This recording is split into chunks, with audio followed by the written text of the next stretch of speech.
God on the Streets of Gotham, Chapter 1, Part 2.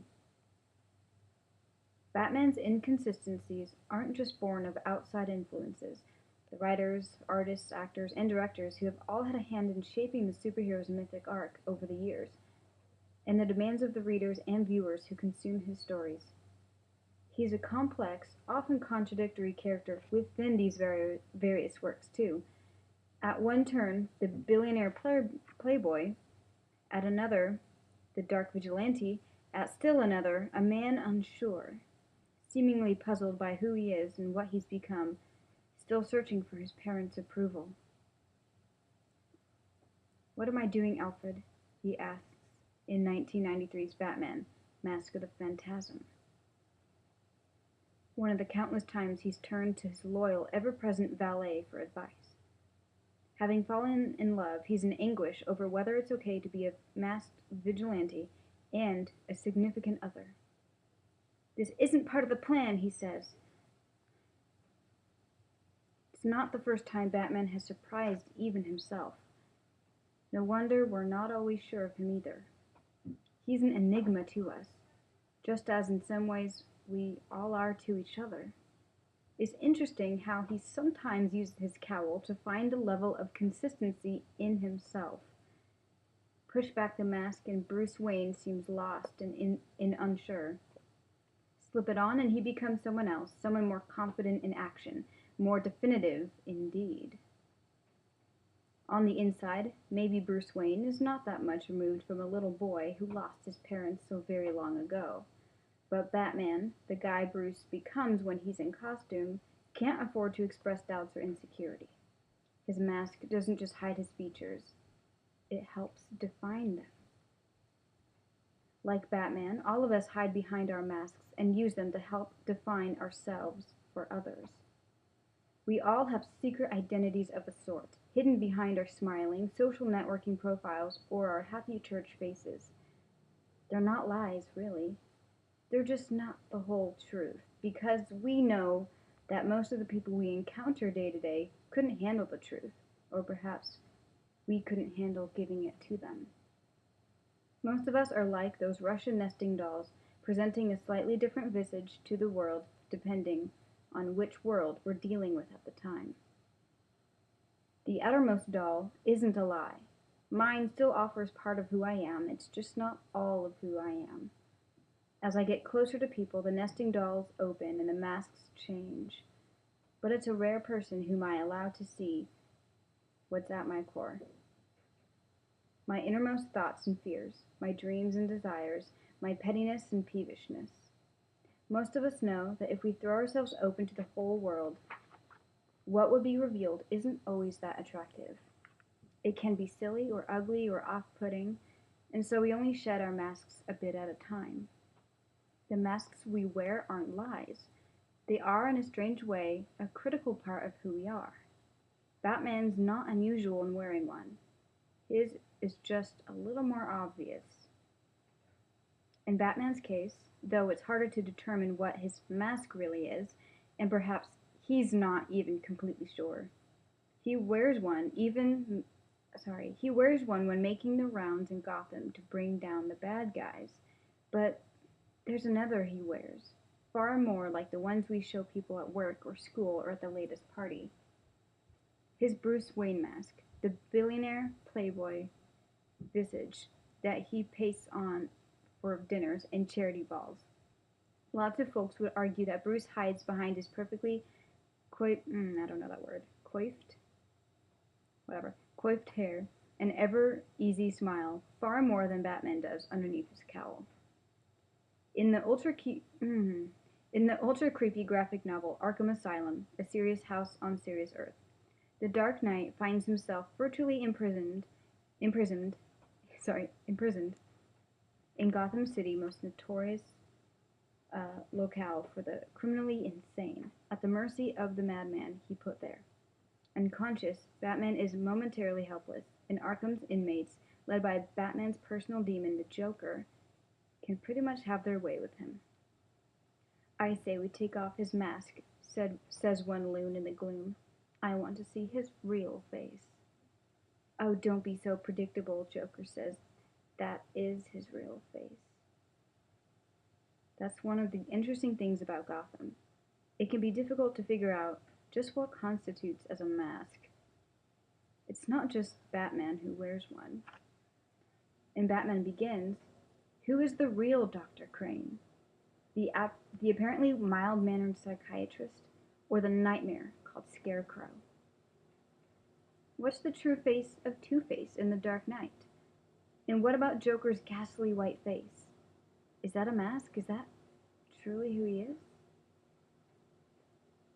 The answer to these questions may be yes, oddly enough. Gotham City is a place where masks reveal as much as they obscure, perhaps not unlike our own. And using this curiously paradoxical construct, it's satisfying to me that Joker's two most recent cinematic appearances give us two opposite and yet somehow complementary looks at his unforgettable visage. In Tim Burton's 1989 film Batman, the Joker, played by Jack Nicholson, is literally a white-faced, green-haired freak, made that way through an unfortunate chemical accident. To appear more human, he must wear flesh-colored makeup. Nearly 20 years later, Christopher Nolan's Joker, Heath Ledger, in The Dark Knight, achieves his trademark look through makeup, plastering his face with white grease paint and dyeing his hair green. In the first version, Joker becomes a monster who hides behind a mask. In the second, he uses a mask not to hide but to reveal his true nature, his inner self. Those opposing views of the clown's face point to a certain push-pull found in our own natures, how we can be corrupted both from without and within, how through practice we hide what we are, and how we become what we pretend to be. All of which makes me wonder, if our souls had faces, if our souls were our faces, what would we look like? When my son Colin was about 4 years old, someone asked him if he was scared of the dark. No, he said thoughtfully, it's the stuff in the dark I'm scared of. We live in fear of the dark, not because of what not because of what it is, but because of what it hides. As children, we shone flashlights under our beds to dispel the creatures lurking there. As adults, we flick on lamps to better see where we walk, sit, or stand. We grow uncomfortable when we sit in the dark, surrounded by the unknown and unknowable. Batman gets all that. In Gotham City, darkness is the refuge of monsters. It's the cover under which its thugs and thieves go to work, where gangsters and murderers and costumed villains come out to play. There's a lot to be scared of there in the dark. And that is why Batman would tell you he's out there too, to give Gotham's worst something they should fear for a change. For crooks and criminals, Batman is what goes bump in the night. But it's more than that. There's something inherently dark about Batman too, something beyond his co-opting darkness for a lighter purpose, or piecing together a mythos of fear to give evildoers something to be afraid of. Batman creators Bob Kane and Bill Finger imagined him in 1939 as a threatening, fearsome vigilante despised by crooks and cops alike. And after so many years, he's never completely lost that sense of shadow.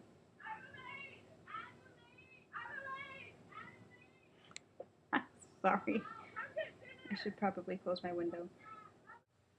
In Christopher Nolan's iteration of the character, that sense of darkness is as strong as ever. The films toy with the character's near schizophrenic duality, his masks upon masks, and suggests at times that the gulf between the superhero and the villains he fights isn't all that broad. Don't talk like one of them, the Joker tells Batman in The Dark Knight. You're not, even if you'd like to be. To them, you're just a freak, like me. What you really fear is inside yourself, Henry Ducard, a mentor of sorts to Bruce Wayne in Batman Begins, says. You fear your own power. You fear your anger, the drive to do great or terrible things. It's the stuff In the dark I'm scared of, my son says. Perhaps we're all a little like that. We fear the darkness inside ourselves, our anger, our jealousy, our desires, our hatred. I wonder sometimes if the reason why some of us hate to be still or alone is that in the quiet of our own thoughts, we find ourselves facing the darkness within, unmasked, inconsistent with the person we wish to be. We may tell ourselves that we're good people, kind and honest and decent.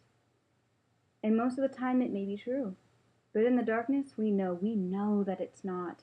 We know it's a mask. And maybe that's one of the elements that attracts us to Batman. In most superhero stories, the line between good and evil, the gulf between light and darkness, is clearly defined.